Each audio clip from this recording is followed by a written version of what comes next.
Como una forma de contribuir a la sana práctica de los deportes, resaltando su protección jurídica, presentamos Deporte al Derecho. Los temas que conciernen a la actualidad de los acontecimientos deportivos cobijados por la Constitución y las leyes. Deporte al Derecho. Una presentación de La Voz del Derecho.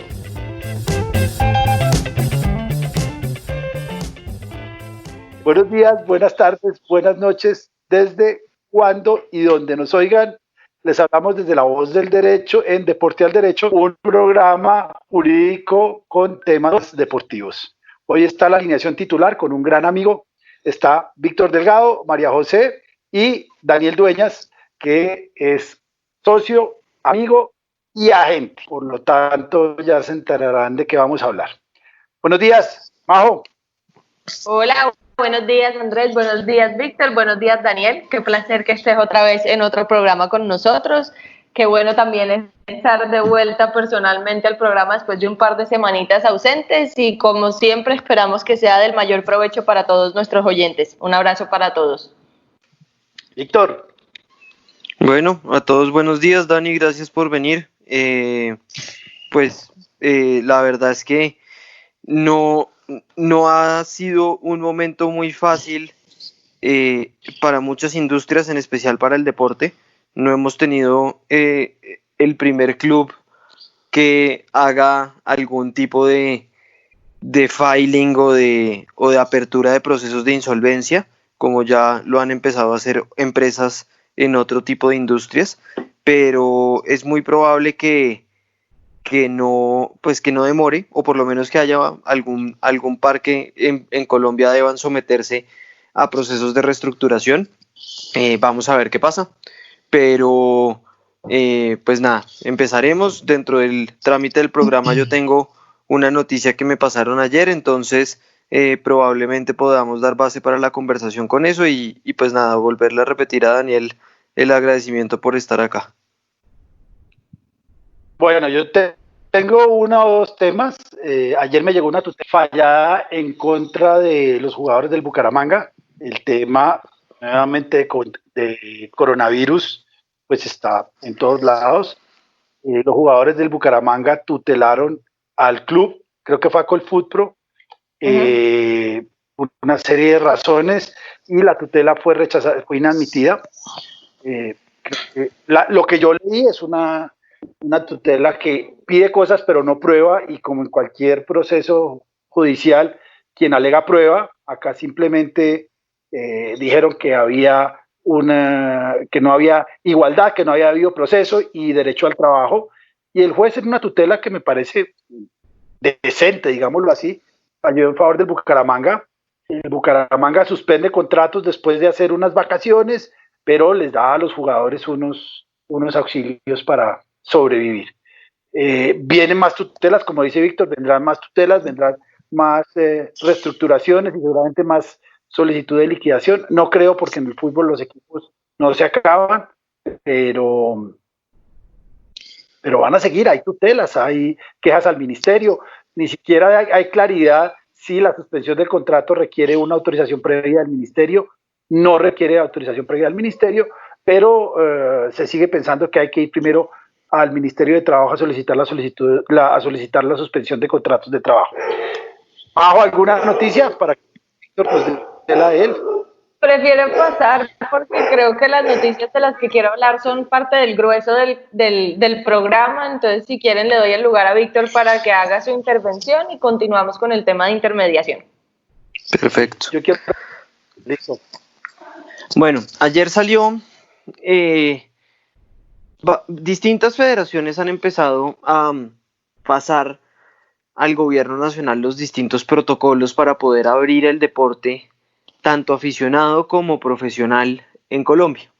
Ya hay pronunciamientos del ministro diciendo que golf, tenis y ciclismo serán los primeros deportes en abrirse en su categoría aficionada. Eso quiere decir que los que jugamos golf o tenis, o las personas que montan bicicleta, podrán salir a hacer ejercicio a partir del próximo mes en principio. Los protocolos, pues, en este momento, aun cuando yo participé en la creación del de la Federación Colombiana de Golf, hay una incertidumbre muy grande porque no sabemos si realmente son aplicables o no, o si se van a volver un saludo a la bandera. El ministerio ya ha indicado que va a tener los ojos puestos en todas las actividades para que estos se cumplan pues a cabalidad, pero pues como todo va a tocar esperar a la implementación. Sin embargo, el no muy bien ponderado fútbol colombiano ya también pues se adelantó en pasar el protocolo al ministerio, porque sin duda alguna pues es el deporte profesional y pues es el deporte aficionado más practicado en Colombia y es el deporte profesional más visto y más afectado en Colombia también.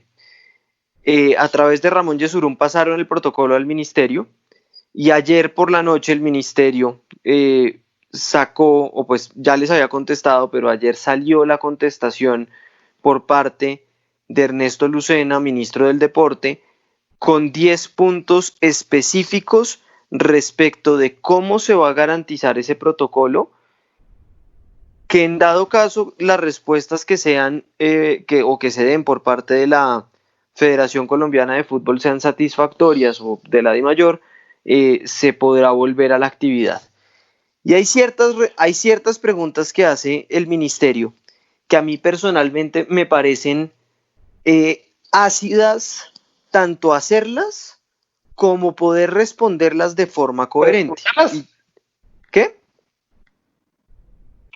¿Tanto hacerlas como preguntarlas?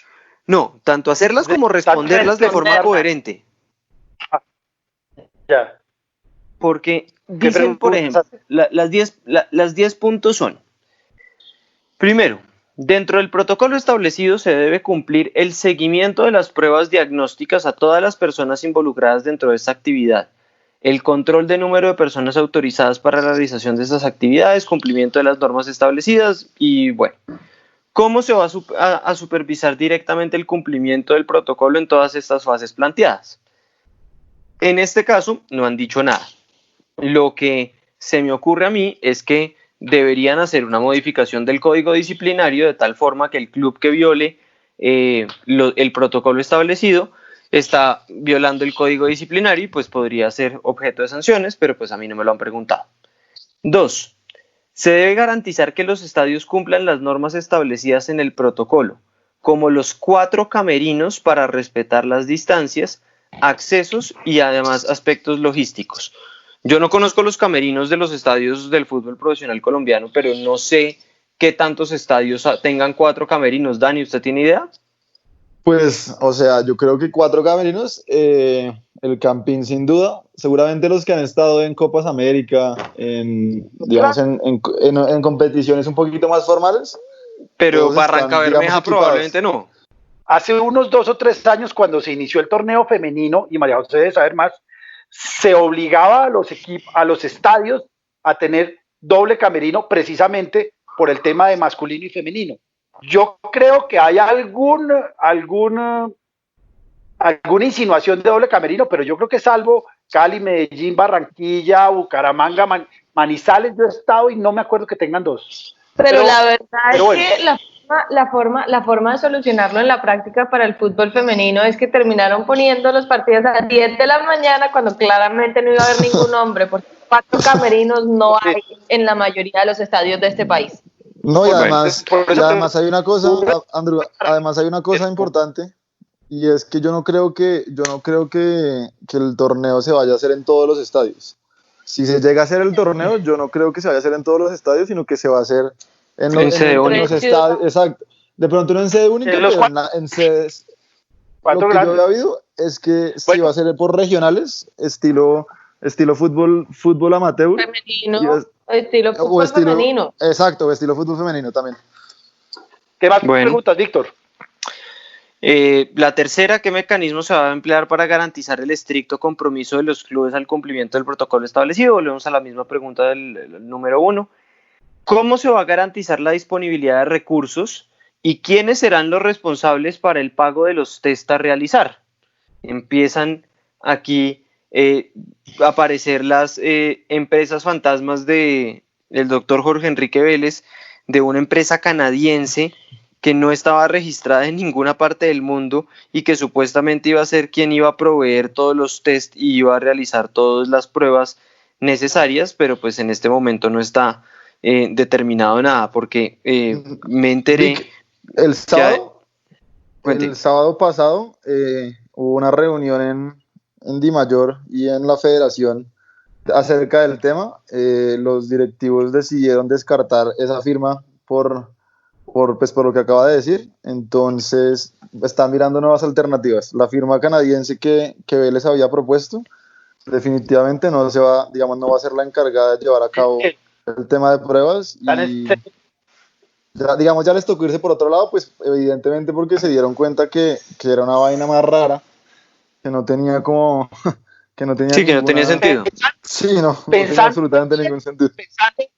Pensando bien, era una cosa rara, y pensé bien, digamos que una empresa que está iniciando, como muchas empresas que hoy en día ven una oportunidad en la pandemia. Yo tengo una idea también en ese sentido, y dijo, bueno, intentémoslo, pero digamos que pensemos bien, digamos que es una empresa nueva y como al tema, pero digo pensando bien. ¿Qué más dicen, Víctor? Aquí viene el punto, quinta pregunta, punto medio del decálogo, y a mí me parece el punto más importante. La Dimayor deberá garantizar que todos los jugadores profesionales y demás personal de apoyo de los equipos tengan al día seguridad social y ARL.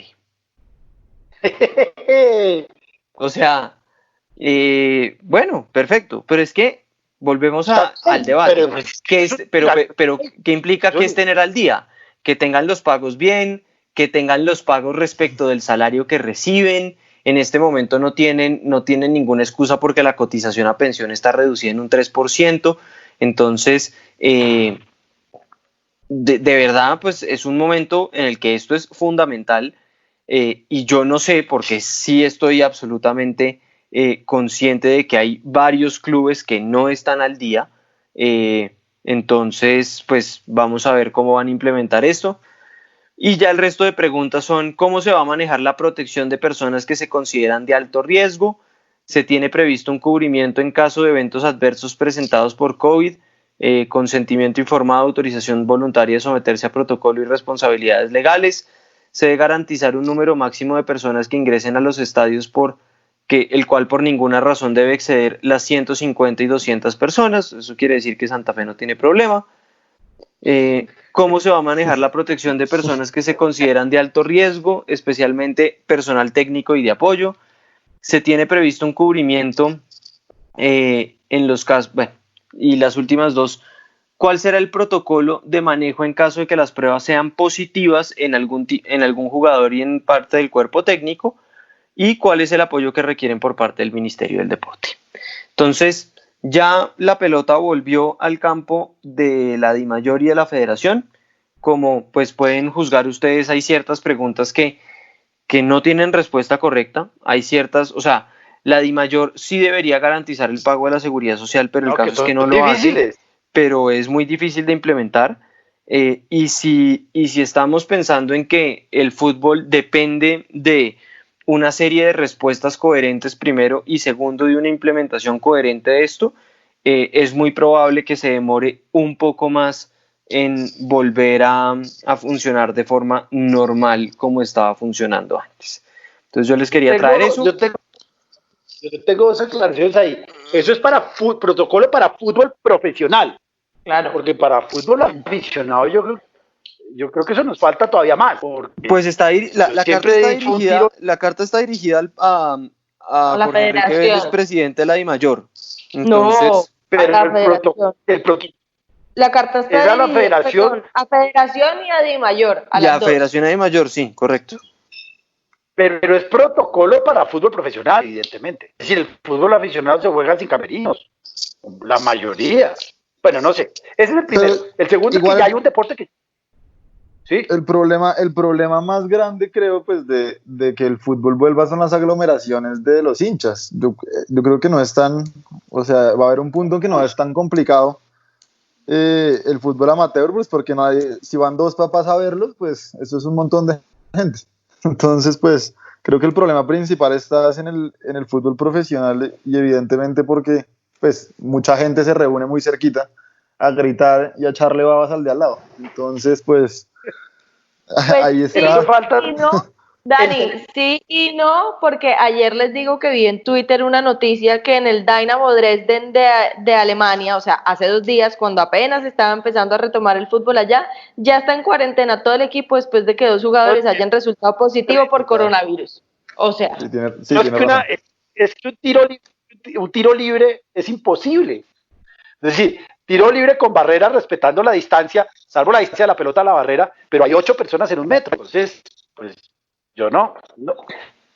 Yo quiero verlo. Sí. Ya Alemania empieza este sábado, empecemos, es decir, los alemanes son unos tipos serios, miremos cuáles son los protocolos. Oí, por ejemplo, y me he puesto a pensar mucho en ese tema, que escupir va a dar tarjeta amarilla. Eso me parece complicado. Yo estoy corriendo porque eso era lo que iba a decir. Hay un deporte que ya tiene protocolo. El running solitario tiene un protocolo y hay que llevar toalla y agua y protector solar y esas cosas. Pero es prácticamente imposible no escupir o no sonarse. De manera que.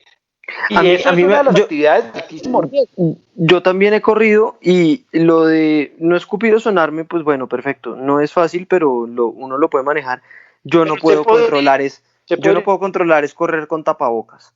O sea, una actividad en la que a uno ya le falta el oxígeno, en donde el aprovechamiento del oxígeno es muy complicada y a uno le ponen un tapabocas, es muy sobado.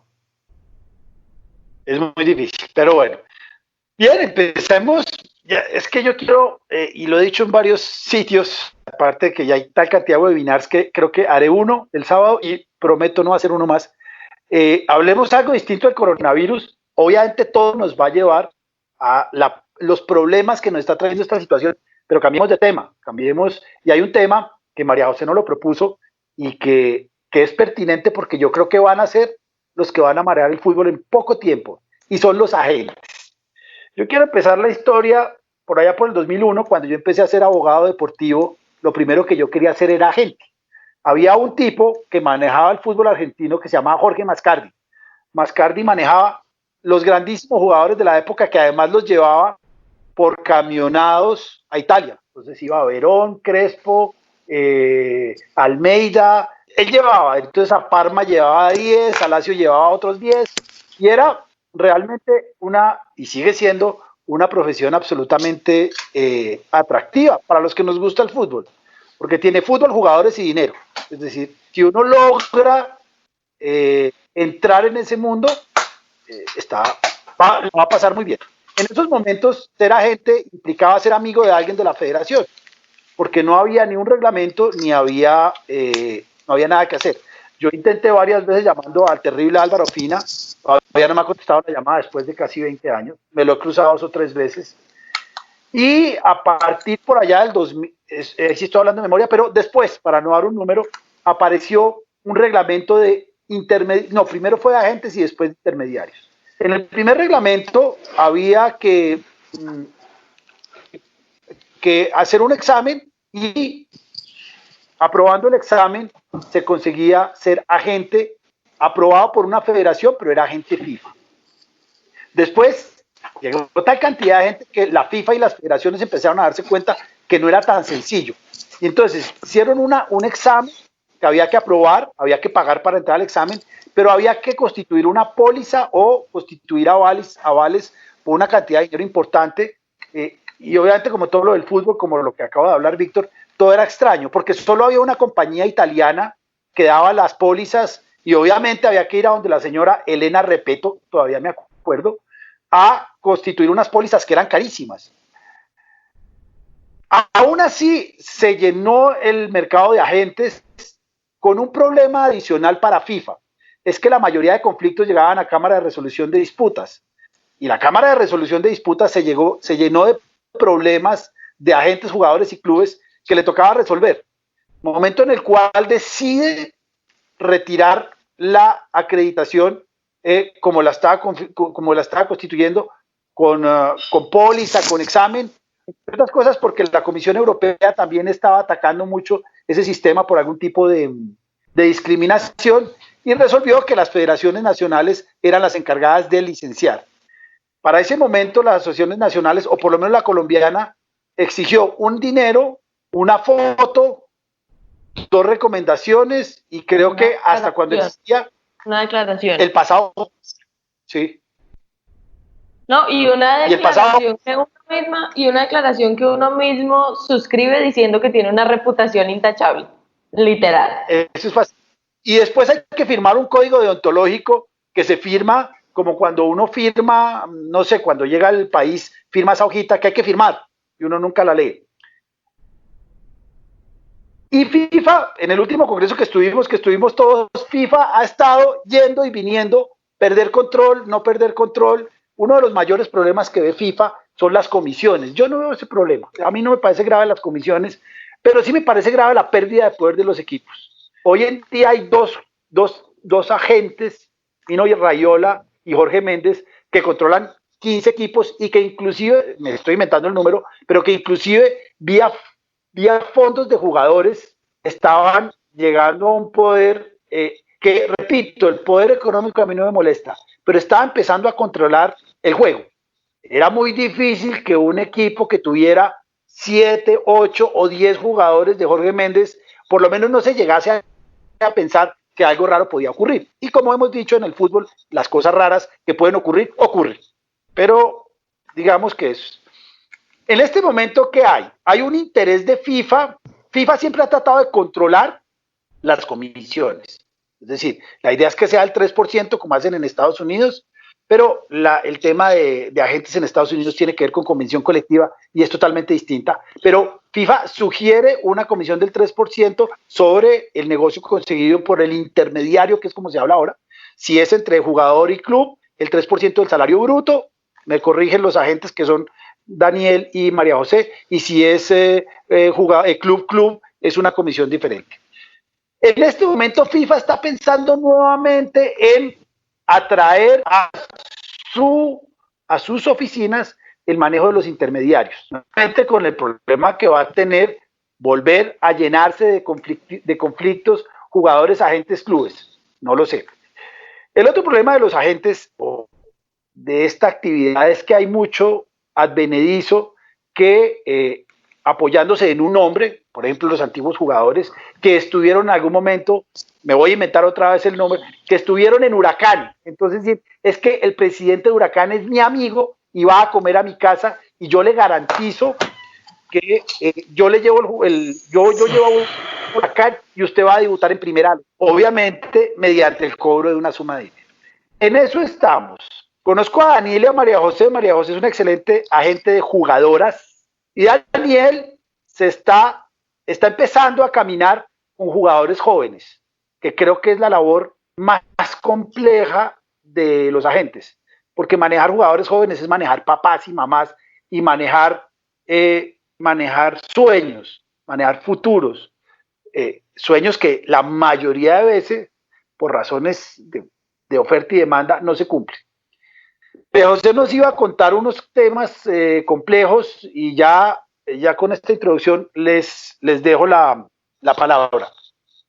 Bueno, si les parece, podemos hacer una mini pausa un segundo, porque precisamente de las noticias que les voy a hablar, una de nuestras invitadas de hoy que tuvo un problema técnico al principio es Sandra Sepúlveda, jugadora profesional de fútbol y arquera de nuestra selección de mayores, con quien quiero que conversemos de este tema, porque es la primera vez en la historia en la que una jugadora mujer se ve involucrada en uno de estos casos de estafa que tristemente se han vuelto tan comunes en el fútbol masculino. Entonces, si les parece, pausamos 2 minuticos, le marcamos a Sandra y retomamos. Esta es La Voz del Derecho. Bueno, volvemos acá en Deporte al Derecho.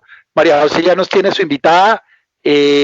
Como habíamos dicho, los temas de agentes están ya las mismas mañas de jugadores hombres están empezando a aparecer en jugadores mujeres. Entonces dejamos a María José que nos comente la historia y después vamos a hablar con Daniel sobre la representación de jugadores jóvenes. María José. Bueno, Andrés, ya habiendo incluido a Sandra en nuestro programa, para los que no la conocen, Sandra Sepúlveda es arquera de nuestra selección de mayores, jugadora profesional y pues claramente una jugadora referente para la mayoría de niñas o mujeres que están empezando en este camino del fútbol femenino y claramente pues del fútbol femenino profesional. Entonces quise vincularla a esta edición de nuestro programa porque, como lo decía Andrés, es la primera vez en la historia que estamos viendo que estas situaciones tan tristes como es la estafa a jugadores aficionados y el jugar con sus sueños se está presentando con una jugadora mujer. El cuento viene porque, para los oyentes que no lo conocen, entre Sandra, otra jugadora de la selección, otra colega abogada y una periodista deportiva, fundamos el año pasado, de hecho ya cumplimos un añito de gestión, la Asociación de Futbolistas Colombianas, AFUTCOL. A través de la asociación siempre hemos querido representar los intereses y velar por los derechos de las jugadoras profesionales y aficionadas del país, obviamente teniendo en cuenta que la realidad del fútbol profesional femenino es apenas incipiente, que todavía la gran mayoría de jugadoras son aficionadas y que no podemos pretender exclusivamente velar por los derechos de unas pocas que son las que terminan firmando contratos laborales con algunos de los clubes que participan en la Liga Profesional Femenina. Entonces, a través de la asociación tuvimos la oportunidad de conocer hace un par de semanas, y gracias a un medio de comunicación con el que trabajamos mucho de la mano, que es Femina Fútbol. Para los que les interesa el fútbol femenino, los invito a visitar su página web y sus redes sociales porque tiene noticias únicamente relacionadas con fútbol femenino, y a través de ellos pudimos contactarnos con una jugadora que fue víctima de un personaje que tristemente era un funcionario de uno de los clubes profesionales de este país. El señor, y lo era porque ya no está vinculado a ningún club. De hecho, a raíz de este caso que les voy a comentar, si lo buscan en internet o en cualquier red social, se darán cuenta que varios clubes a los que este personaje estuvo vinculado emitieron comunicados oficiales diciendo que él ya no tenía nada que ver con el club, pues porque claramente su comportamiento deja muchísimo que desear. Este señor se llama Francisco Javier Ramírez Echavarría y era el utilero de Cortuluá. Cuando estaba ejerciendo esas funciones, decidió contactar a esta jugadora que para el año pasado era aficionada, garantizándole un contrato de trabajo con Atlético Nacional, para lo cual le solicitó una suma de 800.000 pesos supuestamente para solventar unos gastos logísticos y para obviamente pagar el favor de la persona que le estaba garantizando el cupo en el equipo a esta jugadora aficionada. La jugadora le entregó la plata, viajó a Medellín a jugar un torneo privado, uno que organiza Nike todos los años de fútbol femenino, y aprovechó para decirle a este señor pues que obviamente la pusiera en contacto con la persona de Nacional con quien ella debía hablar para concretar su participación en el club. El tipo se le empezó a hacer el bobo, nunca apareció con nada, le había garantizado un contrato de trabajo con un salario de mínimo 3 millones de pesos, que por demás está muy lejano a la realidad de la mayoría de jugadoras de este país, incluso aquellas poquitas que alcanzan a firmar contrato y a percibir un salario, porque la realidad es que la mayoría juegan fútbol profesional sin recibir ninguna remuneración económica a cambio, y el personaje se le robó la plata. Después de esto, tuvo la osadía de volver a contactarla y ofrecerle supuestamente una oportunidad en un club paraguayo, donde el fútbol ni siquiera es profesional, y exigiéndole como contraprestación a la gestión la suma de 2 millones de pesos que gracias a Dios la jugadora no estuvo en capacidad de pagar nunca, y pues que ¿Lo hubiera pagado? Se salvó. Yo creo que sí lo hubiera pagado, tristemente, y ya vamos a hablar de ese tema con Sandra porque obviamente esto tiene dos aristas muy importantes. La primera, claramente la mala fe de este personaje, pero la segunda, tristemente, la desinformación que ronda en el gremio de las futbolistas y los futbolistas aficionados y sus familias, que creen que entregando cualquier suma de dinero van a poder llegar al fútbol profesional, y como ya nos lo va a contar Sandra, pues obviamente el camino no es tan fácil y está lejos de ser un tema meramente económico. Adicionalmente, y por lo que todas estas noticias explotaron, es que justamente hace 2 semanas esta jugadora, por motivos de la vida, entró en contacto con un jugador aficionado y él le contó que también había sido víctima de este señor Francisco Ramírez. Entre los dos empezaron a indagar un poco más y se dieron cuenta que había 4 jugadores hombres y ella quienes habían sido víctimas de este señor, siendo ella la menos perjudicada económicamente, porque los jugadores le habían entregado sumas que oscilaban entre los 5 y los 10 millones de pesos para poder supuestamente llegar a un equipo profesional, sin que obviamente se hubiera concretado ninguna de estas oportunidades. La semana pasada llegamos a tener noticias de este señor, quien está argumentando que él no fue quien le incumplió a los jugadores, sino que fue un intermediario uruguayo a quien él le hizo entrega la suma de dinero, pero pues obviamente no tiene justificación alguna el engañar, jugar con los sueños y aprovecharse de la buena fe de unos jugadores aficionados que, como la mayoría, tienen el sueño de jugar profesional. Entonces me llamó mucho la atención el caso, porque si bien es un tema al que tristemente estamos acostumbrados en el fútbol masculino, pues es la primera vez que se oye aquí en Colombia el caso de estafa a una jugadora con el propósito de jugar como profesional. Entonces digamos que lo primero que queríamos hacer, y por eso, entre otras cosas, invité a Sandra, es porque a través de la asociación queremos realizar realmente un esfuerzo por capacitar a las jugadoras y formarlas para que no caigamos en los mismos errores en los que se ha caído a lo largo de los años en el fútbol. Y si estamos empezando de cero en un camino de la profesionalización, pues tenemos que aprender de los errores que se han cometido allá y no tenemos que seguir cometiéndolos. Yo entiendo perfectamente que cuando uno quiere cumplir con un objetivo y cuando realmente es un sueño de vida llegar a vivir del fútbol, pues muchas cosas se le vienen a uno a la cabeza, y entre esas es pagar plata para tratar de cumplir su sueño lo más pronto posible. Pero lo cierto es que el tema en la práctica no funciona así, que los intermediarios de verdad que se dedican a esto, que están licenciados para hacerlo, no exigen plata por adelantado y mucho menos garantizan contratos de trabajo con ningún club. Simplemente se encargan de hacer unas gestiones que es indispensable decir que son unas obligaciones de medio, más no de resultado, porque no está en las manos del intermediario, o del agente o del representante, como lo queramos llamar, garantizarle a un jugador que sí o sí va a poder llegar a firmar un contrato con X, Y o Z club. Entonces, pues nada, queríamos obviamente volver a hacer nuevamente esta denuncia pública, tratar de hacerle el mayor eco posible y que aprovechar pues que tenemos las dos perspectivas de Daniel, quien es intermediario hoy en día. Yo sí cumplí el sueño de ser intermediaria registrada de la federación. Les puedo decir que fue una labor súper difícil, que me convencí que lo que me gusta más es el lado jurídico, pero pues obviamente me sirvió para aprender, pero aquí quien realmente vive de eso en este momento es Daniel, y pues obviamente conocer la opinión de Sandra como jugadora, que sé que desde que conocimos la denuncia está que se habla al respecto. Entonces, pues nada, quisiera primero pedirle a Dani que nos cuente un poco realmente cómo funciona el tema de la intermediación en la práctica, y posteriormente le damos la palabra a Sandra para que nos comente respecto de este caso particular que estamos llevando en la asociación.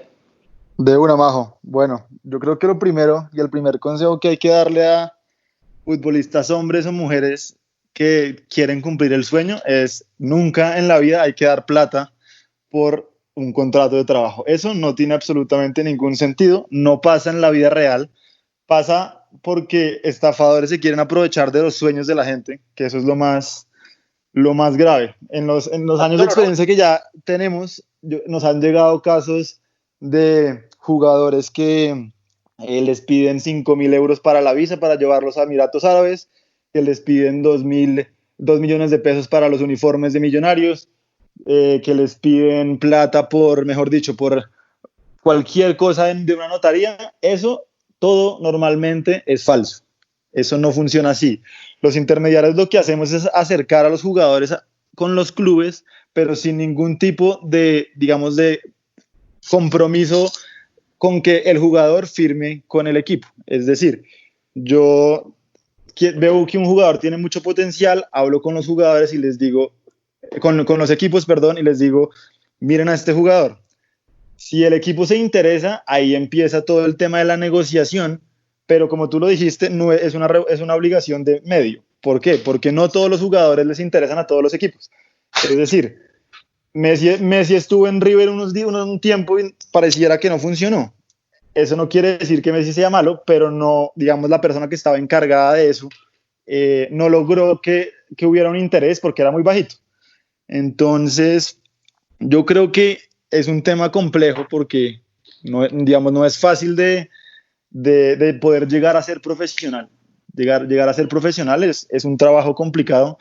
Yo ahorita trabajo con jugadores jóvenes, máximo 23 años, y realmente no es un trabajo fácil porque los sueños de ellos están, digamos, ahí muy cerca, y no siempre es fácil llegar al primer contrato de trabajo y no siempre es fácil llegar al debut, ¿no? Entonces hay que trabajar mucho, como tú lo dijiste, no es un trabajo fácil, hay que tener mucho, hay que trabajar mucho y además hay que tener un poco de suerte de que las cosas se den en el momento preciso, en el momento que es y cómo es.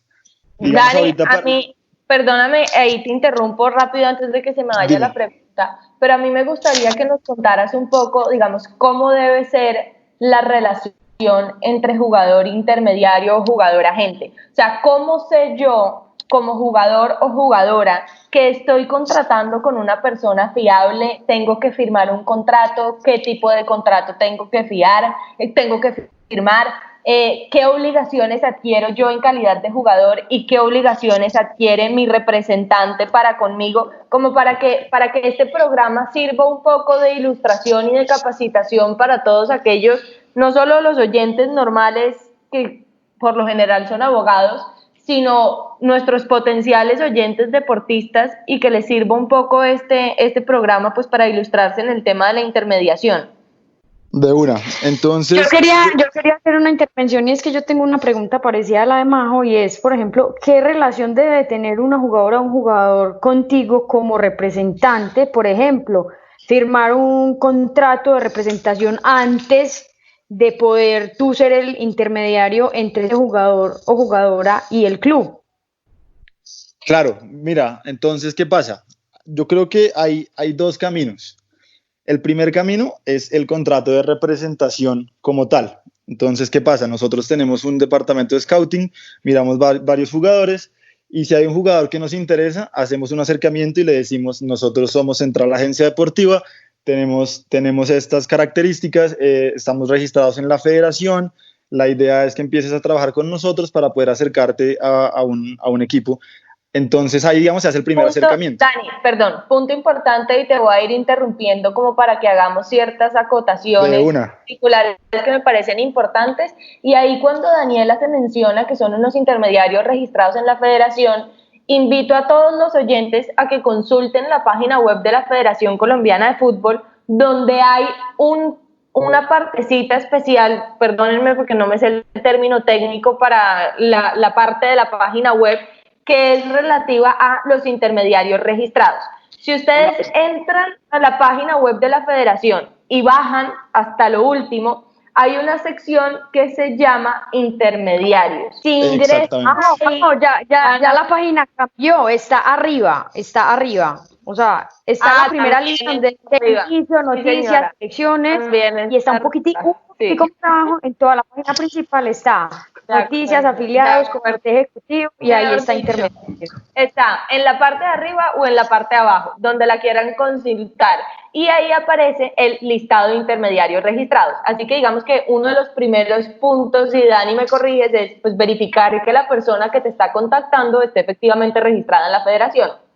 Exactamente. Antes de seguir, yo sí quería hacer una pequeña, no denuncia, sino queja a la federación, porque estamos todos con el tema del COVID-19 y el tema de la solidaridad, y a todos los intermediarios nos tocó pagar la cuota anual en marzo como si fuera un día normal, como si se estuviera jugando fútbol normal, como si, mejor dicho, no hubiera pasado nada.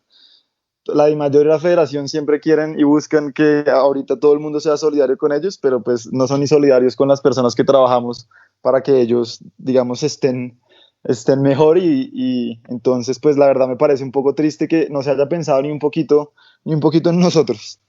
Pero bueno, ya después de eso, siguiendo con el tema, entonces sí, es importantísimo ver que esté afiliado a la federación. Y ahí va que hay dos, después de hacer el primer acercamiento, hay dos caminos. El primero, el famoso contrato de representación, en donde hay un contrato realmente que se llama el contrato de representación de futbolistas, donde exclusiva o no exclusivamente, uno como intermediario firma un contrato con el jugador para, digamos, representarlo, como dicen. Ese es el primer camino. Y hay otro camino en donde se firman mandatos. Entonces, que no necesariamente es un contrato de representación, sino que jugadores y intermediarios firman un mandato en el cual, sin tener, digamos, ninguna obligación, el intermediario puede presentar a equipos a los jugadores. Eso le gusta mucho a muchos jugadores porque no tienen ningún vínculo, digamos, vínculo a largo plazo con los intermediarios, pero sí se les buscan posibilidades. Eso se usa mucho, Dani, y hay muchos jugadores. Dime. Otro punto ahí, para nuestros oyentes que no sean abogados y para las jugadoras a quienes claramente les vamos a compartir este programa, cuando hablamos de mandato es como si uno le otorgara poder a una persona para realizar una gestión en particular. Entonces el mandato es un documento donde yo como jugadora autorizo, en este caso, a Daniel Dueñas para presentarme a mí, me voy a inventar, al Real Madrid. O sea, es un caso concreto para un club, normalmente para un club o unos pocos clubes concretamente. Exacto. Entonces, digamos, la diferencia entre el contrato de mandato y el de representación es digamos, la longitud del contrato. Normalmente los contratos de representación son más largos y se llevan a cabo, digamos, hacia todos los equipos, mientras que el mandato son casos específicos que se hacen dependiendo del jugador y dependiendo del equipo, pero simplemente por una vez o por un número determinado de veces. Entonces nosotros en Central solamente utilizamos el contrato de representación porque a nosotros nos interesa tener una relación cercana con el jugador. ¿A qué me refiero con cercana? Es realmente apoyarlo y realmente ser, digamos, un apoyo importante en la carrera. Lo que hacemos nosotros es, los ayudamos con el tema del gimnasio, los ayudamos con el tema de la universidad, si quiere ir a la universidad, los ayudamos con, obviamente, dotación deportiva, tratamos de tener una relación cercana. Digamos, nosotros ahorita hemos hecho varios torneitos de FIFA aquí ahorita en la cuarentena, tratamos de acercarnos a sus familias, tratamos de ver cómo están, si están comiendo bien. Y lo más importante yo creo que es tener una relación de confianza. ¿Por qué? Porque el fútbol es difícil y hay mucha gente rara que trata de prever y mirar cómo dañar a los jugadores y sacarles la tajada, como lo acaba de pasar con la jugadora o con los jugadores que tú comentaste. Entonces, si uno tiene una comunicación fluida con los jugadores y uno sabe absolutamente qué es lo que está pasando, en qué anda el jugador, quién le está diciendo qué, es muy importante para que uno pueda, digamos, avanzar. Nosotros ahorita hemos tenido varios casos de personas de dudosa procedencia que llegan con mucho dinero a buscar a nuestros jugadores, y independientemente de la plata, creo que el trato es muy importante en este medio, así no parezca. Y creo que si uno puede, digamos, combinar las dos cosas entre hacer las cosas bien y además poder lograr que el jugador avance, es clave.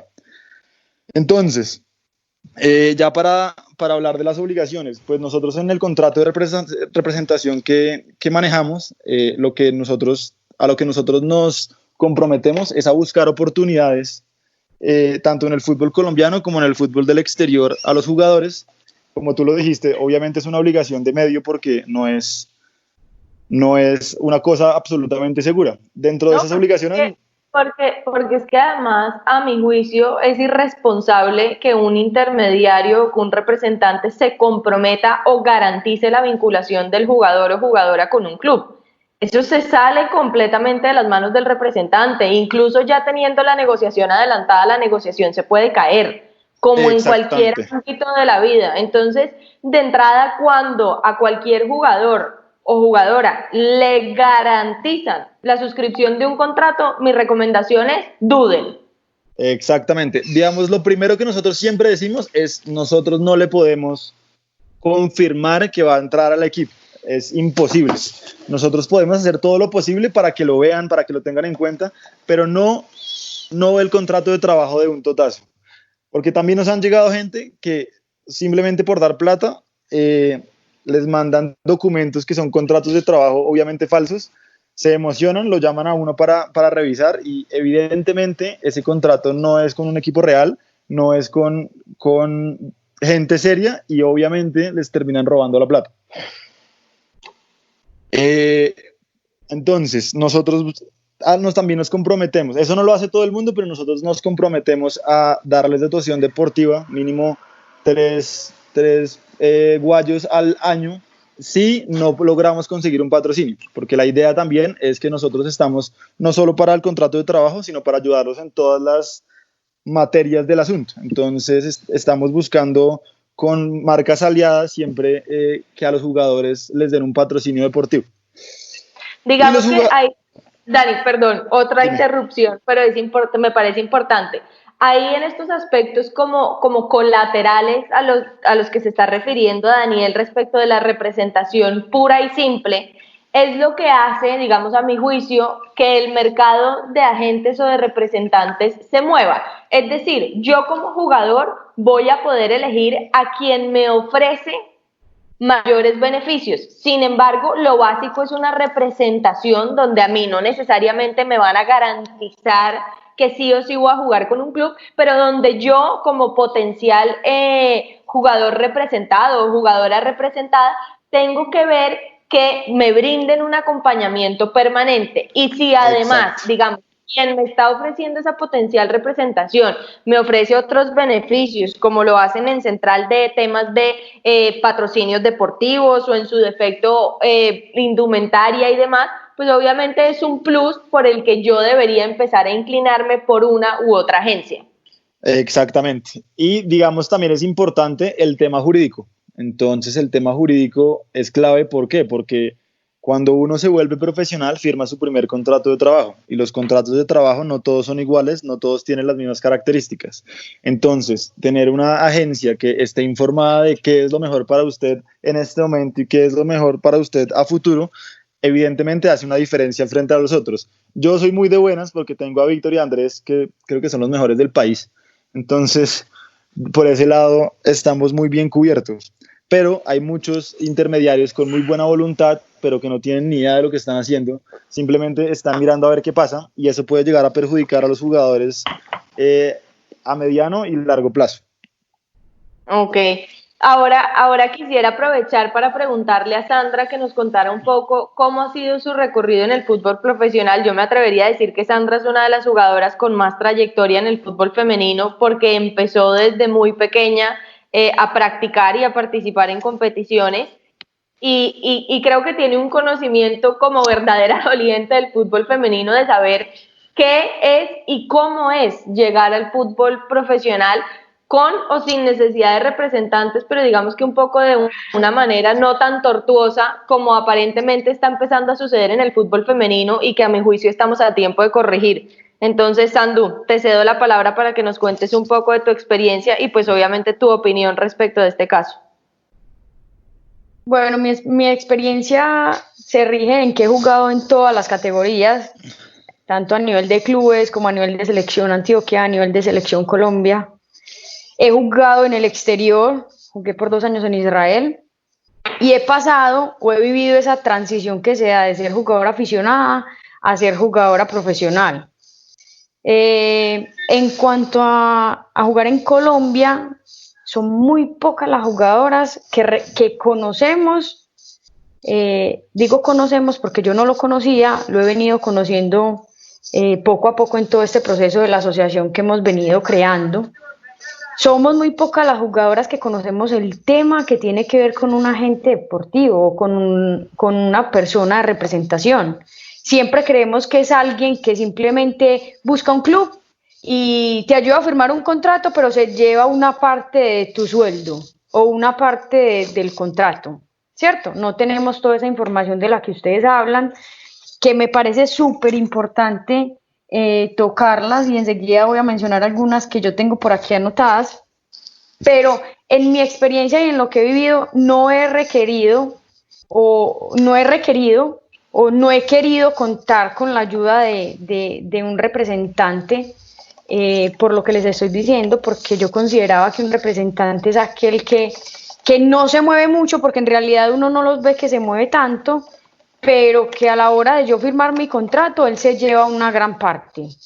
Entonces, siempre en mis procesos de equipos profesionales y en el exterior, decidí actuar en acción propia, yo sola, tomar las decisiones. Algunas amigas abogadas me daban consejos o le preguntaba a directivos de los clubes aficionados cómo hago, qué voy a hacer, y siempre la última palabra o siempre la decisión la tomaba yo. Últimamente yo he visto que las jugadoras que están en el extranjero tienen contrato con agente, y no conocía todo lo que nos cuenta Daniel, que me parece muy interesante. Y lo que tú dices, Majo, que en la federación está público, y yo te lo estaba nombrando ahorita porque de hecho me dio tanta curiosidad que tengo abierta la página de la Federación Colombiana de Fútbol y estoy leyendo algunas de las cosas que me parece súper importante que en nuestra labor como asociación empecemos a dar a conocer a estos personajes que, como te hice saber el día que me contaste sobre aquella chica, me molesté y yo dije, ¿cómo es posible que una jugadora, por cumplir sus sueños, al primer patán que se le aparezca enfrente diciéndole que él le va a ayudar a que ella cumpla sus sueños, le tiene que dar cierta cantidad de dinero? Y de eso me gustaría hablar un poquito con Daniel Majo, que es como el que tiene claro, más experiencia pues que tú y que yo y que nosotras. Y yo escuché que hay agentes que tienen doble representación. Uno se puede encontrar con un agente que sea de doble representación, o sea, que represente jugadores y que también represente clubes. Sí, eso puede pasar. Evidentemente, digamos, el tema de los representantes de los clubes es una cosa un poco más compleja y más, digamos, no se sabe tanto quién es la persona que está representando al club, pero normalmente, digamos, y en Colombia pasa bastante, que los representantes más cercanos a cada club terminan siendo los representantes de los jugadores que llegan a los clubes. Eso realmente a ellos les funciona, es un poquito, digamos, medio raro, pero en este caso y en Colombia ha funcionado. En Nacional hay una persona que tiene la mayoría de los jugadores y pues les funciona porque tienen un equipo y es una persona muy seria. Entonces, pues realmente sí se puede representar tanto a los clubes como a los jugadores. Para mí en la práctica me parece un poco complicado, y aquí sí quisiera conocer la opinión de Andrés y Víctor, que los hemos mantenido al margen de este programa un poco, pero es realmente ante esa figura de la doble representación de la que también ha estado hablando FIFA, ¿cómo puede ser posible que yo me siente en una mesa de negociación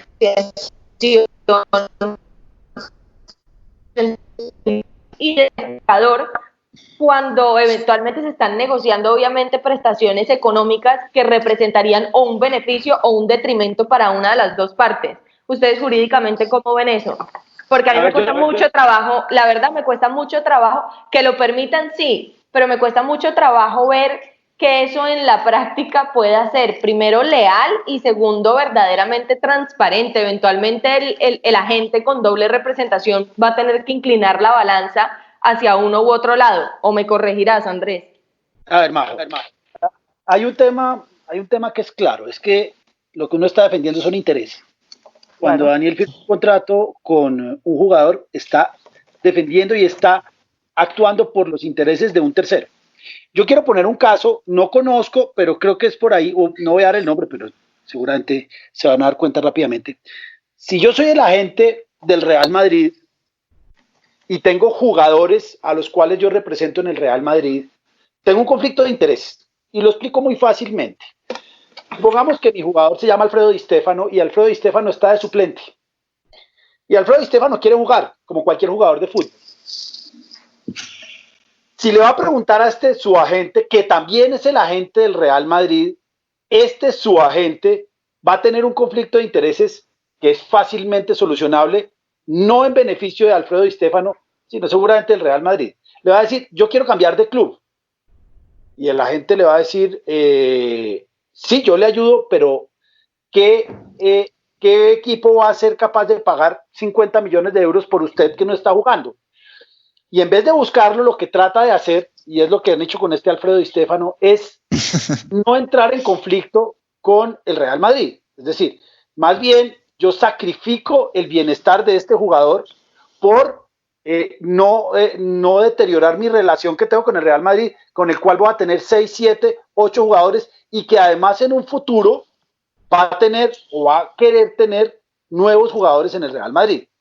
Entonces, el conflicto de interés que tiene un agente con los equipos grandes es muy complejo. ¿Cuáles son los mejores agentes hoy en día de los jugadores? El papá de Messi y el papá de Neymar, que han conseguido los mejores contratos porque no les interesa tener una relación larga con el club, ni al papá de Messi ni al papá de Neymar le va a interesar si en 5 años van a buscar otro jugador de su cuerda, porque entre otras cosas solo tiene un jugador. Y ahí el interés y la defensa de los intereses de los jugadores es clarísima. No pasa lo mismo cuando un agente, de pronto un agente chiquito, se enfrenta con el Real Madrid, con el Barcelona, con el Paris Saint-Germain, con Millonarios, con River, por el bienestar de uno de sus jugadores. Nadie está diciendo que entren en disputa, no hay que entrar, pero hay que empezar a buscar soluciones creativas que le permitan al jugador mejorar su situación y que le permitan al club de pronto no recibir el dinero, pero tener una relación fluida. Es difícil. Si todos saben de cuál es el Di Stéfano que estoy hablando, es claro que hay un momento en que el jugador se ve desamparado por su agente, que de manera absolutamente sensata va a querer proteger sus intereses futuros y del resto de sus jugadores. Entonces, ¿es difícil? Sí. ¿Qué requiere? Integridad e imaginación. En este momento hay que buscar una solución de Di Stéfano con el Real Madrid. ¿Cuál es? No lo sé. Por eso no soy agente, porque no me gusta meterme en este conflicto. El Di Stéfano que comparte mi mismo apellido. ¿Cómo así? ¿Quién es el Di Stéfano del caso que comparte mi mismo apellido? Me lo estoy inventando. No, me lo estoy inventando. Da igual, es Di Stéfano o pongámosle otro, pongámosle Ruggeri. Okay. No sé, uno colombiano, Eddie Rincón. El problema es que hay un conflicto de intereses latente y claro. Si yo le voy a decir, oiga, necesito que Di Stéfano se mueva, el Real Madrid va a decir, sí, vale 50 millones de euros. En ese momento la gente, que seguramente tiene otro equipo, va a tener que entrar, no en un conflicto, pero sí va a tener que buscar soluciones alternativas a los 50 millones de euros, porque nadie los va a pagar por edad, por situación del jugador, por el coronavirus, por lo que ustedes quieran. Ahí hay un conflicto de intereses. Se supone que cuando ustedes van a ser agentes firman un código deontológico que una de las grandes puntos es evitar el conflicto de intereses. ¿Qué van a hacer allí? ¿Qué se puede hacer? Buscar un agente ad hoc para este Di Stéfano en un solo momento y seguir después o entrar en alguna disputa con el Real Madrid o buscar las mejores alternativas, pero no es fácil. Es posible, claro. Todos estos agentes que tienen gran poder son muy atractivos para los jugadores. Yo no los veo tan atractivos por esa razón. Porque, claro, para conseguir un club grande son estupendos y lo hemos visto. Pero cuando hay el más mínimo conflicto, los jugadores quedan colgados de la brocha. Porque este agente grandísimo no va a entrar en disputa con el Real Madrid. Digamos entonces, que ahí en términos prácticos, y perdón te interrumpo, a mí sí me gustaría que todos tratáramos de dar un consejo como de realmente cuál creemos que es la forma correcta o el criterio que deben tener los y las jugadoras a la hora de elegir un representante, si es que quieren trabajar con representante, porque como ya lo hemos visto en el caso de Sandra, pues nunca lo ha hecho porque no le ha interesado y en medio de todo le ha ido muy bien. Pero entonces si quisiéramos llegar a eventualmente contratar con un representante, ¿cómo lo elegimos? ¿Cómo sabemos que estamos yendo por el buen camino y demás? Lo primero que uno tiene que mirar es si está cómodo con el agente. Si uno está cómodo con la gente, es como si uno está cómodo con el jugador, con el abogado. Víctor y yo conocemos una deportista que un abogado que la defendió muy mal, ni siquiera la llamó. Entonces, lo primero que uno tiene que estar es estar a gusto. Me siento bien. Yo siempre digo, ¿usted se sentaría a comer con su agente? Hay muchos jugadores que me dicen, no, ese no lo invito a mi casa.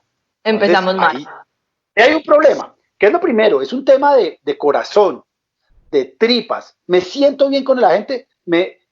Hay que empezar por ahí. Hay jugadores que dicen, yo sé que ese agente me va a robar, pero me consigue trabajo. Entonces es la segunda. Me siento cómodo. Segundo, ¿cuál es la trayectoria de este agente? No, este agente fue utilero de tal equipo y siempre dicen, porque ese es en el segundo momento donde yo sospecho. Es que soy amigo, y me lo han dicho acá, soy amigo del hijo de Marcelo Lippi. Soy novio de la hermana del técnico del Parma, que yo no sé quién será. A mí, yo salgo a comer con Florentino. Cuando uno le dicen eso, yo sospecho. Es decir, esos, los que siempre hablan, cuando hablan de nombres muy, muy altos, yo sospecho. Si uno le dice, no, mire, yo manejo 5 clubes en Europa, donde he ido, donde tengo alguna relación, donde conozco a los directores deportivos, es más plausible que funcione. Pero ser amigo de Florentino o ser amigo del que ustedes quieran, ya hay una sospecha. Entonces, mirar la trayectoria. Es que este es amigo de, no sé, tengo un amigo, ojalá no me oiga, que dice que él es muy amigo del que instaló los vidrios del Santiago Bernabéu, que va al palco de Santiago Bernabéu. Es real. Obviamente tiene otras cosas. Miren bien la trayectoria. Es real y por el internet digo porque además me dio permiso. Miren bien la trayectoria. Internet da todas las noticias. No solo está Jorge Méndez ni Mino Raiola. Hay muchos. Y hay jugadores y hay técnicos que se especializan en 3 y 4 jugadores. Eso está bien. Miren bien. Si se sienten bien, si la trayectoria es buena. Es decir, es muy difícil llegar al Real Madrid, es muy difícil llegar a Inter. Pero pregunte, si se puede preguntar, pregúntale a los jugadores, ¿qué tal es este tipo? ¿Qué tal es este abogado? ¿Cómo, si yo tengo algún problema, me pasa el teléfono? Porque es la otra. Los jugadores dicen, es que no me pasa el teléfono. Yo no le paso el teléfono a la mayoría, pero es que yo no soy agente. Pero yo sí espero que mi agente me contesta, que la gente me responda a mis preguntas. Tengo que firmar a 5 años y no a 3. ¿Por qué la cláusula de rescisión mía es de 500 millones de euros? Pregunten. Y por último, miren que la comisión satisfaga sus necesidades y remunere a la gente, porque este es un trabajo de confianza, de paciencia, pero que requiere dinero. Pensar que hoy en día se puede hacer una transferencia con un YouTube y una cuenta de Gmail es imposible. Entonces, es un tema de investigar, de preguntar y de sentirse. Con esas 3 yo veo bien. Claro, si a uno le dice que le llega a Jorge Méndez, pues ¡guau! Toqué el cielo. Pero yo conozco un cantante que firmó con Sony Music y se le acabó la carrera. Que Sony Music es una especie de Jorge Méndez, de la industria musical, de acuerdo. Y es real, y también tengo el nombre, si no me lo deja dar, en el que no solo el nombre vale el trabajo y vale el trato. Es que esto es un contrato entre personas, es un contrato intuito-persona. Yo estoy contratando con Daniel Dueñas. Yo estoy contratando con María José García. Eso es importantísimo. No, mira, es que te va a llamar mi mensajero. No, quiero hablar contigo. Eso es fundamental, es un contrato entre personas y tiene que mirar la persona, que es que antes contrató con el Real Madrid, sí, pero ya no. Es fundamental. Digamos, perdón, ahí sabemos, pues con Sandra, porque lo hemos conocido a través de la asociación, que hay varias jugadoras, y no voy a decir el nombre, que están inconformes con un intermediario extranjero que está teniendo mucho protagonismo en el fútbol femenino, está, a mi juicio, encargándose un poco de coleccionar contratos de representación, pero a la hora de la verdad no demuestra mucha gestión, lo que ha generado molestias pues en la mayoría de futbolistas que han firmado los contratos de representación con él. Y aquí mi pregunta va para Daniel. ¿Cómo hacer ustedes en calidad de representantes para demostrar la gestión? Para mí es súper importante, además de los puntos que resaltaba Andrés ahorita, uno sentir que así no haya un contrato profesional ya firmado con un club, pues que mi intermediario realmente está realizando la gestión. Digamos que cuando yo trabajé con las jugadoras en calidad de representante, así lo único que hubiera podido contratar fue un contrato, porque se los digo, solo concreté un contrato profesional con una jugadora en Santa Fe. Pues lo demás que yo hacía era como, miren, se está presentando esto a tal parte, estoy haciendo esto en este lado, como tratar de mantener una comunicación fluida y sobre todo constante, donde la jugadora sienta que verdaderamente se le está acompañando. No sé cómo lo hacen ustedes en Central, no sé cómo lo haces tú, Dani, particularmente. Exactamente, lo que nosotros buscamos es que todos los jugadores que nosotros, digamos, buscamos para representar se sientan importantes con nosotros, se sientan acompañados, se sientan que no están solos. Entonces, hemos tenido varios casos de que los jugadores tienen problemas con cualquier cosa, entonces uno siempre está ahí, uno se vuelve como un poquito el papá, como el papá adoptivo mamón que lo está molestando, entonces que el jugador va a firmar contrato, pero entonces que está como gordo, entonces venga, ¿cómo hacemos? ¿Qué está comiendo? ¿Qué está haciendo? Vamos a hablar con el presidente para que lo tenga en cuenta. Tuve un problema porque hay un utilero que me trata mal, entonces venga, hablamos con alguien. Como que siempre es tratar de buscar, porque la mayoría de los jugadores que nosotros tenemos son jóvenes, la idea es tratar de buscar que ellos se sientan tranquilos y cómodos con nosotros y que no están solos. Creo que eso es lo más importante. Entonces, tener esa comunicación, lo que tú decías, esa comunicación fluida y constante, en donde cualquier cosa que le pase, nosotros vamos a estar, y que no les dé pena ni les dé como oso pedir cosas, porque nosotros podemos ayudarlos en muchas cosas, no necesariamente tiene que ser plata, pero sí pueden ser consejos, pueden ser momentos de tranquilidad, pueden ser, uno actúa hasta de psicólogo, porque se pelean con otros deportistas, el técnico no los tiene en cuenta, la mamá está enferma, entonces yo creo que si uno está ahí al lado, ellos siempre se van a sentir acompañados y van a decir, uy, esta gente sí está conmigo. ¿Qué pasa? Que hay varios intermediarios que lo que buscan simplemente es el contrato de trabajo, entonces no aparecen en 6 meses o en 9 meses, y puede que salgan con algo o puede que no salgan con nada. Sí, es. Bueno, señores, entonces, ahí hay otra cosa que, completando la pregunta que hizo Sandra y lo que decía María José, a mí también me parece fundamental, y es, creo que en este momento, primero, conociendo la gestión que tiene que hacer Daniel, y eso que pues en la oficina son Daniel y Wilber, nuestro scout, que son los que están como con la cabeza en todos los deportistas.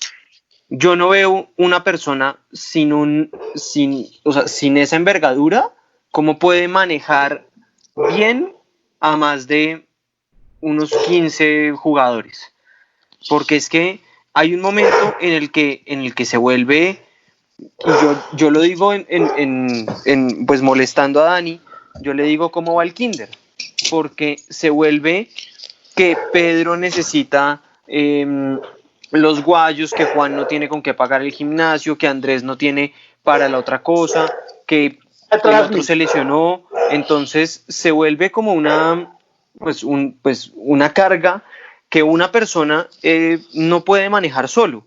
Y con esto viene como la segunda recomendación, es completando lo que Andrés decía de que con un Gmail y un YouTube es muy difícil, yo siempre buscaría, y en derecho es un término utilizado que se llama la apariencia de buen derecho. Es quién les parece que hace un buen trabajo, porque es que el agente es el que va a ver el partido de fútbol base, el que va y acompaña al jugador, el que sabe que parte de la negociación inicial del jugador cuando es un menor de 18 años no es con el jugador sino con los papás, que pasan los reportes cada vez que se los piden, que saben que está el jugador y demás. Eso simplemente es el resultado de estar pendiente de los muchachos y de poder pues responder por ellos. Mi papá básicamente decía: el que mucho abarca poco aprieta, y eso pues es real. Uno tiene que tener una capacidad de poder manejar cierta cantidad de jugadores y no volverse un coleccionista de contratos de representación de jugadores buenos, pero que realmente no son lo suficientemente buenos como para poder llegar al fútbol profesional, y que después se va a volver una carga y el único que va a quedar mal es decepcionado el jugador y el agente como un zapato porque no hizo lo que tenía que hacer. Ese sería como mi consejo. Bueno, señores, yo creo que esto va para otro programa. Voy a hablar con la emisora. Podemos seguir hablando del tema, ya temas más específicos y más jurídicos, porque va para mucho. Cómo protegerse del fraude, cómo hacer una transferencia internacional, qué se espera, qué puede hacer la gente que no puede hacer. Por ejemplo, a mí hay un tema particular, y para que lo dejemos en el tintero para el próximo programa, y es: ¿realmente un intermediario tiene que estar registrado ante una federación, o podría, por ejemplo, un abogado actuar a través de un contrato de representación común y corriente o un mandato como el que mencionaba Daniel en representación del jugador? Creo que es uno de los asuntos que en la práctica mayores conflictos trae, y la discusión jurídica es bastante interesante. Eso tiene una respuesta Buenísima. el próximo programa, porque es largo. Y eso tiene que ver también con la historia que tuvo FIFA durante los últimos 15 años con los abogados. Nos vemos, yo espero que esta semana alcancemos a vernos otra vez y seguimos hablando de agentes. Muchas gracias. Sandu, Dani, muchas gracias por acompañarnos, de verdad. No, con mucho A gusto. ustedes, mil gracias. Espero que vuelvan a invitar a Sandra. Nos vemos prontamente, seguro, estos días. Un abrazo, Invítenme, que tengo muchas dudas y muchas ganas de aprender. Lo que yo quiero es que todas las jugadoras estén bien informadas sobre lo que pueden alcanzar y obtener con un buen representante. Y cuando hablo de un buen representante, es alguien que esté registrado, alguien que tenga experiencia y alguien, como decía uno de los compañeros, que tenga buena afinidad con cada una de las jugadoras que va a representar. Muchas gracias, muy buena información y espero que me vuelvan a invitar. ¿Listo? Claro. Nos vemos pronto. Bueno, listo. Un abrazo a todos. Como una forma de contribuir a la sana práctica de los deportes, resaltando su protección jurídica, hemos presentado Deporte al Derecho. Los temas que conciernen a la actualidad de los acontecimientos deportivos cobijados por la Constitución y las leyes. Deporte al Derecho. Una presentación de La Voz del Derecho.